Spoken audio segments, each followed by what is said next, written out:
Go buy us some coffee, loser. I felt a strong push on my back, almost sending me on an errand. My ex-wife, Michelle, was standing at the entrance, gripping my arm and smirking at me.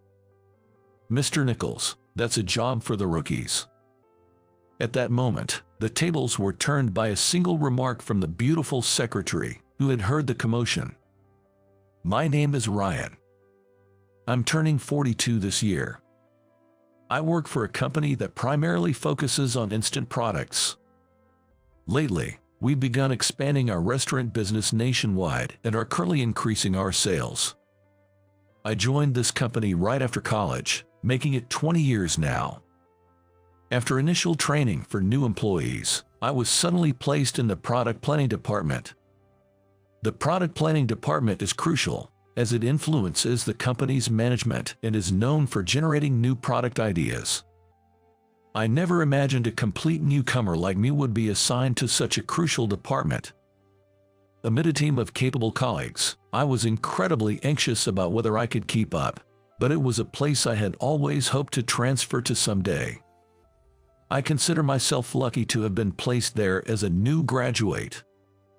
During the interview, the higher-ups showed interest in my presentation on a hypothetical product during a group discussion, which is how I got this opportunity. Determined to meet their expectations, I worked tirelessly to learn the ropes of the job. "Ryan, here, take this. Don't overdo it." The woman who said that and offered me a coffee was Michelle. Michelle was my mentor when I first joined the company, a senior by 3 years. During the initial training, we somehow clicked and became friends, often chatting during breaks and on the way home. Although we were assigned to different departments after training, our interactions continued as we often went out for drinks. She was the type to speak her mind clearly, the exact opposite of my indecisive self. I admired her ability to speak up fearlessly in any situation. Moreover, she was exceptionally beautiful, with a slender figure, a small face, and big eyes. She was exceptionally beautiful. However, her beauty made her seem unapproachable, but when she smiled, it was so charming that I was completely taken in by the contrast. After going out for meals together a few times, Michelle confessed her feelings, and we started dating. At that time, I had just been assigned to product planning and felt overwhelmed by the pressure every day. The constant barrage of criticisms in the planning meetings was relentless. I had no peace of mind and even considered resigning. But being with Michelle was the only time I could truly relax. I can count how many times she encouraged me when I made mistakes at work. Whenever I was feeling down, she would always come to talk to me and listen until I felt better. I was truly grateful to Michelle and wanted to plan our future together seriously. Our relationship continued, and I began contemplating marrying Michelle. By the time I was 32 and had more breathing room at work, I proposed to Michelle, and we happily became husband and wife. But soon after, I was ordered to transfer to a newly established branch. Among the several branches, this one was the furthest from the headquarters and was about to start its restaurant business, essentially an uncharted territory. Michelle and I decided to keep our marriage a secret at work. Michelle explained that she didn't want to inconvenience everyone because it was an office romance, and I believed her without any doubts. Perhaps being perceived as single rather than married made me the chosen one for the transfer. The sudden transfer order took me by surprise. Being moved from the headquarters to a branch made me anxious, fearing I had made some grave mistake. Does this transfer mean I'm being demoted? Nervously, I asked my manager, David, that question. David looked a bit surprised at first but then burst into laughter. Haha, we can't entrust a new branch to someone we're demoting, Ryan. You really lack confidence. This is because we value your abilities. You'll be working hard as a chief over there, David said, reassuring me. Finding out that David had high expectations for me, I was relieved. Motivated by his words, I was filled with enthusiasm to tackle the challenges at the branch, returning to my initial determination. On the day I received the transfer order, I told Michelle about it and asked her to come with me. I've been offered a transfer to the branch, so. However, Michelle cut off my words with a sigh. Well, so it's true you're being demoted. It's impossible. I won't follow you. Let's break up. I was shocked to be rejected and lost for words. Rumors of your transfer were circulating within the company. I thought it couldn't be true, but it is. This is nothing but a demotion. We had hardly ever fought and got along well until then. That's what I never imagined she would reject the idea of moving so decisively when I brought it up. I wondered if the idea of moving to an unfamiliar place was daunting, or if she found me unreliable. Feeling hurt by those thoughts, I was about to be wounded even more deeply. I know it's scary, but I feel the same way. Can't you think it over a bit more? It's impossible, I've told you. I married you thinking you had a promising future. It feels like I've wasted my time. What? Learning Michelle's true feelings was a shock to me. To add insult to injury, Michelle continued. I've been seeing Steve, the head of HR. What, Michelle? What do you mean? Confused by what Michelle was saying, I asked again, and she glared at me irritably. We've been dating since last autumn. He's a young elite who climbed the ranks quickly. It's a good opportunity, so let's end things between us. What's that supposed to mean? Were you two timing? Is that why you didn't want to tell the company we were married? Stop saying it like that. You agreed, didn't you? I kept it a secret because I felt sorry for you, but that ends today. Goodbye. Michelle unilaterally announced our breakup and went to her room. Left alone, I was too stunned to be angry or sad. What were these past few years all about? Was I the only one who enjoyed our time together? All I could think about were negative thoughts. After that, I went to the branch alone and dedicated myself to work. I worked so hard at the new branch that my colleagues were concerned, not just for the company's sake, but also to forget Michelle. The company continued to grow, with sales increasing and more branches and subsidiaries being added. I transferred to newly established branches every few years, helping to build their foundations with the local employees. Starting from scratch, learning about management, listening to the local voices, and building a foundation. There were many challenges, but they also brought a sense of accomplishment, allowing both me and the company to grow. And now, after nearly 10 years, I was set to return to the headquarters. Entering the headquarters in New York, I was surprised to see the interior had completely changed. Previously, the cold, inorganic feel of concrete walls and white floors dominated. Now, parts of the walls were wooden, and there were plants everywhere. This space had been transformed with modern furniture like round tables and sofas, making it much more sophisticated. The guest reception area was divided by partitions, creating a calm and inviting atmosphere. It felt like I was entering an entirely new company, making me straighten my posture. Observing the office, I was reminded of the length and weight of the decade that had passed. Though the days seemed to fly by in a blur of business, I was now over 40. With these reflective thoughts, I hung the guest pass I received at the reception around my neck. I came today to complete the procedures and introductions for my upcoming tenure, though my actual assignment was still a few days away. However, the reception had been informed of my visit, and I smoothly received a temporary employee ID. Having some time before my scheduled appointment, I decided to look around the office.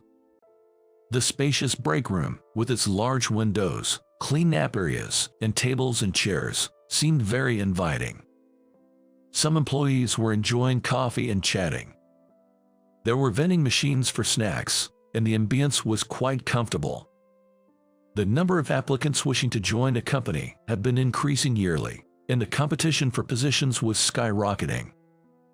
It was a matter of pride to see the company I worked for becoming so popular. I want to build a company where young people can continuously take on new challenges. While thinking about this, I left the break room and was walking down the corridor. A woman approached me from the opposite direction. When the woman and I made eye contact, she tilted her head slightly and said, "Huh?" as she started to talk to me. "Isn't it you, Ryan? What are you doing here? It's been a while." "Ah, Michelle, it has been a while." "Oh my, you're as gloomy as ever. Can't you cheer up a bit, especially after such a long time?" Michelle spoke as if the events of 10 years ago had never happened. Surprised by this unexpected reunion with Michelle, who held bitter memories for me, I felt a bit bewildered. Michelle scrutinized me closely and grabbed the visitor's pass hanging around my neck. After looking at the front and back of the pass, Michelle suddenly started bragging. "I married Steve after that. We have 2 kids and are very happy." Even though she brought this up out of the blue, I had no lingering feelings for Michelle and could only offer a wry smile. "Ah, is that so? Congratulations. You can't tell I have 2 kids, right? I've been taking care of my appearance." "Yeah, you haven't changed. I recognized you right away." Michelle smiled contentedly as I said this. "I'm working part-time in the General Affairs Department now. Not that I need the money, but it's easier to work and leave the kids at the daycare here than to stay at home." "That's good. You seem well." "I am well, unlike you. Hey, you're wearing a visitor's pass. Are you visiting from somewhere else? On a sales call or something?" Understandably, Michelle didn't know anything about my life after our separation. I explained that I had been working for the company, moving between branches, but Michelle, perhaps because of the visitor's pass, didn't seem to believe me and laughed condescendingly. "There's no need to pretend. Breaking up with you was the right decision. In the end, you couldn't succeed anywhere and had to come back, right? You were always good at complaining." "No, it's really true." "Oh, is the new guy starting today did they say you could come back as long as you started from scratch?" It seemed there was a new recruit expected in her department today. Michelle had completely misunderstood, thinking I was that person. "Did you come early to take a tour of the office? That's commendable." Michelle laughed and patted my back hard as if she had found a good toy. Tired of arguing, I just let her talk go in one ear and out the other. After 10 years, she seemed even harsher, and as I stood there dumbfounded, Michelle suddenly grabbed the edge of my suit. "I'll show you around since I'm your senior. Come with me." "No, I'm just here to greet people." "Stop whining. That's why you were demoted. As a man, you should be more assertive." With an amused expression as if she had found a fun toy, Michelle forcibly dragged me to her department. Well, I had planned to look around the departments anyway. With that thought, I greeted the people working in the department, and some of them looked at me curiously. "There's a perfect job for the new guy. Can you guess what it is?" "Maybe checking the schedule for the day." No, you don't need to do that." According to Michelle, there was a meeting in the afternoon that day, and coffee needed to be prepared. "So, go buy us some coffee, loser," Michelle said, pointing outside the room. You want me to go buy it? Is that my job?" "Of course, it's your role to make sure we can work comfortably. Hurry up, or the managers attending the meeting will arrive." I felt a strong push on my back, almost sending me on an errand. Michelle stood at the entrance with her arms crossed, smirking at me. "You look unsatisfied. I do feel a bit sorry for you, but remember, when you were demoted back then, you said you'd work hard as if you were a new recruit. Shouldn't you do the same now?" "Well, that's true, but..." Realizing that arguing was futile, I was about to reluctantly leave the room. Just then, a familiar woman approached and called out to Michelle from behind. "Hey, Michelle, what are you doing?" Hearing that voice, I remembered it belonged to Lauren, one of Michelle's colleagues. After Michelle explained she was teaching a rookie, Lauren kept glancing back and forth between me and Michelle. Rookie. Just let it be, whether it's a comeback or whatever. A rookie is a rookie, and we need to get the work done right. Noticing something was off with Lauren, a few people from the General Affairs Department gathered around. I'm embarrassed to say, but this guy is my ex-husband. He always did whatever I said, never got angry, just nodded along, a real lack of backbone. And to think, at his age, he's a rookie. The surroundings went silent, with only the sound of someone's footsteps echoing. Then I heard a familiar female voice say, "Excuse me for a moment." Weaving through the crowd was Amanda, who serves as a secretary in this company. "So you were here. I've been looking for you. What are you doing?" As I was about to go shopping, Amanda looked at me as if I were a stranger. "Well, I was just about to get some coffee for a meeting." "What are you doing, Mr. Nichols? That's not your job." Michelle, who had been watching our exchange, tilted her head in confusion. "Amanda, that's why he is doing it. This man is supposed to be a new recruit in the General Affairs Department starting today." After laughing, she still looked puzzled. "Mr. Nichols, whom is she talking about?" "Who else? Probably me." As I tilted my head, Amanda let out a small sigh. "He is the next president of our company. It's absolutely unacceptable to send him on errands." As Amanda pointed me out politely, Michelle just stared, frozen. From behind Michelle, in the crowd, someone said, "Michelle, you really didn't know?" "But it was announced, wasn't it?" "Well, she's been off for a while because her child caught a cold, so she didn't hear about it." Murmurs filled the air among the General Affairs Department staff. Michelle looked back and forth before retreating. What? President, you are kidding, right?" Michelle's voice trembled. "Over the past 10 years, I've been helping to set up branches as a chief in various places. Well, accurately, for 7 years. And who spoke ill of my future husband?" "Hey, Amanda, calm down, please."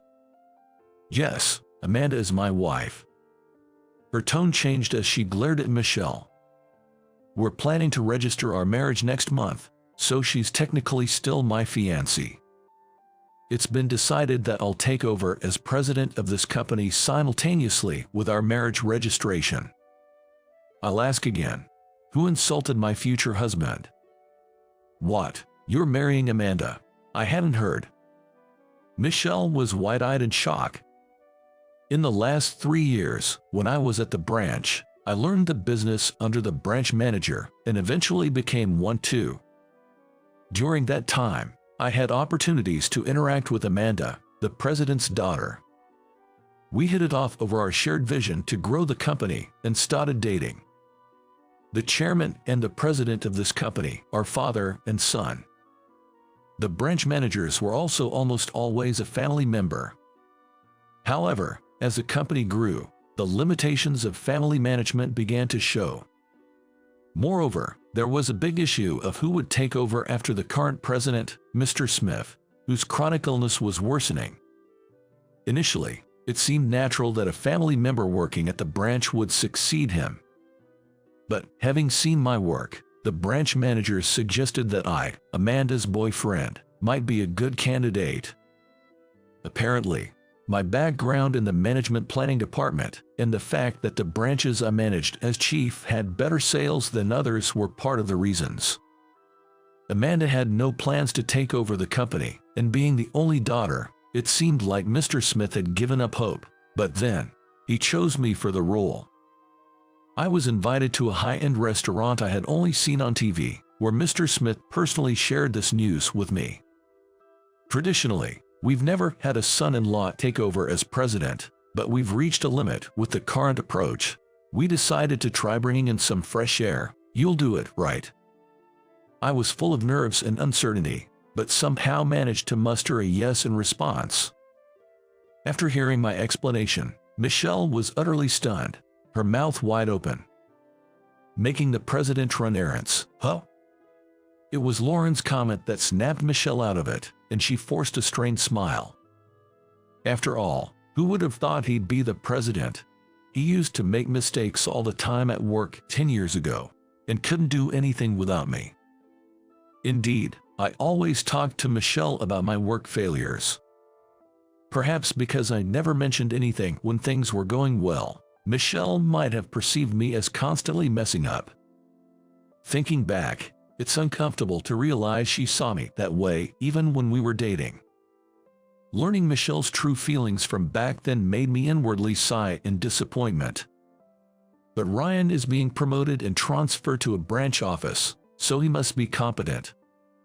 Lauren commented, and Michelle fell silent, her face turning red. I'm not exactly outstanding. Sorry to interrupt your work. I know the idea of me as the next president might be worrying, but I'm looking forward to working with you all starting next month. Trying to lighten the mood, I saw the employees' faces grow even more uncomfortable. Your humility is one of your best traits, but it'll only make everyone more anxious. Right, my apologies. I'll do my very best. Thanks to Amanda's support, the employees managed to smile a bit. And then, the blame shifted towards Michelle. That was a bit much, even if you didn't know. Lauren's words must have reached Michelle. With her head down, Michelle took the tray from my hands, placed the teacup on it, and hurried out of the pantry as if escaping. Later, Amanda and I went to see Mr. Smith and greeted him once more. We also decided to get started on the handover process, and I began flipping through the departmental name lists given to me. That's when I noticed something. Steve's name, who was said to have married Michelle, was nowhere to be found. And Michelle's name was still under her maiden name. Hutt isn't Michelle's last name. Before I could finish, Amanda, sensing what I was about to say, answered. Michelle got divorced, and her husband resigned last year. It's been tough for her. When I asked Amanda for details, it turned out her ex-husband Steve had resigned a year ago. I was shocked to hear the reason. Apparently, despite being married to Michelle, Steve had an affair with the daughter of the executive director, Daniel. It was revealed that they even had a child, leading to Steve being pressured into resigning voluntarily. Steve and Michelle were still in the midst of battling over custody. Needing to work after the divorce, Michelle struggled with her assertive personality, making it hard to maintain good relationships wherever she went. Eventually, she returned to our company as a part-timer.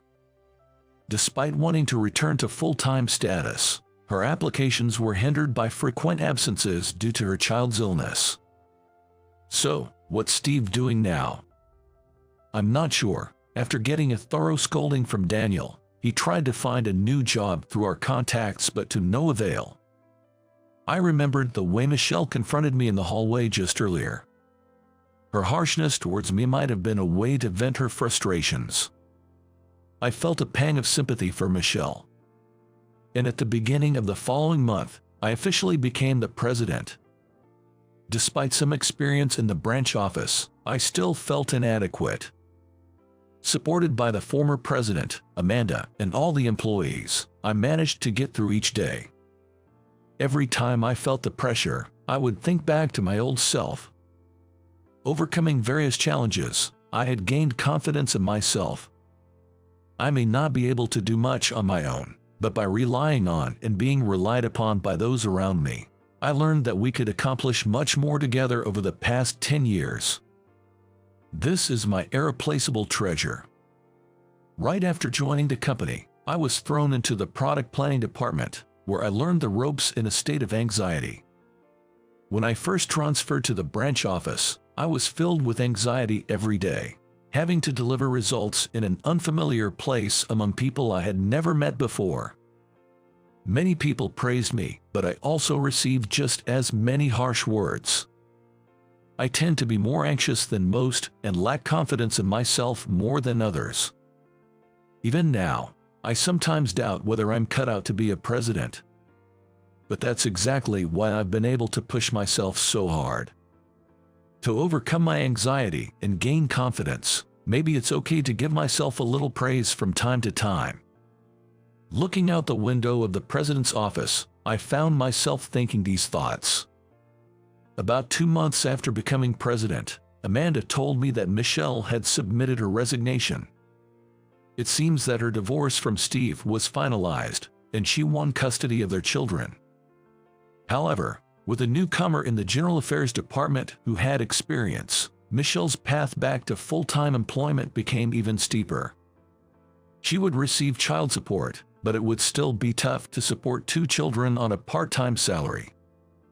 So, she decided to take her children and move back to her parents' house out of state. Well, after the coffee fetching incident, it would have been tough for her to stay here anyway, and I wouldn't have allowed it. Come on, don't be angry anymore. Well, isn't it natural to get angry when your husband is insulted? According to Amanda, the incident where Michelle made me fetch coffee had spread not only in the department but throughout the entire company. A few days after hearing this story, I happened to pass by Michelle in the company hallway. She avoided eye contact and looked slightly uncomfortable as she walked past, head down.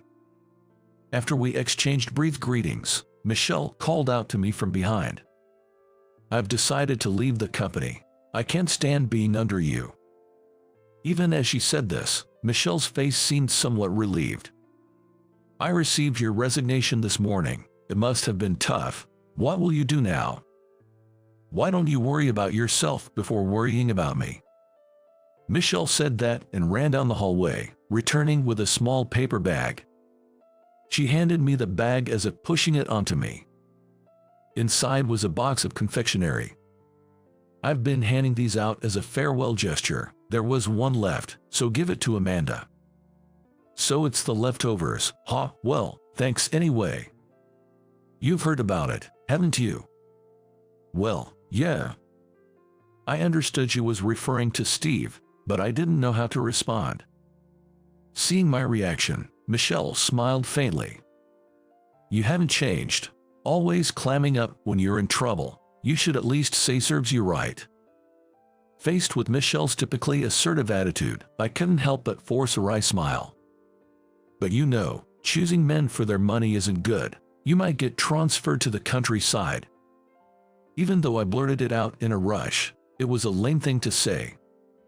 I tried to laugh it off, but Michelle looked at me with disdain. I was puzzled as to why I wasn't more upset with Michelle, but then it hit me. In good and bad ways, I am who I am today thanks to you, Michelle. Even being dumped by you turned out to be a good experience.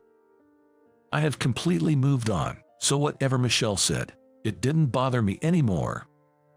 "What's that? Trying to play the good guy? You're boring. I'm done here. It's time to pick up my kids. Goodbye." As Michelle walked down the hallway, I called out to her again. "What?" "I'm sorry for bringing up the past in front of everyone and saying horrible things." "Don't worry about it. Take care."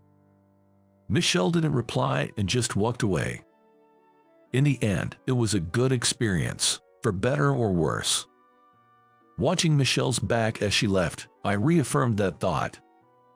Lately, as a president, I've been bustling through busy days, yet finding them fulfilling. It just moved. Inside Amanda's belly, a new life is stirring. I want to cherish the importance of the people around me, including the child that is about to be born.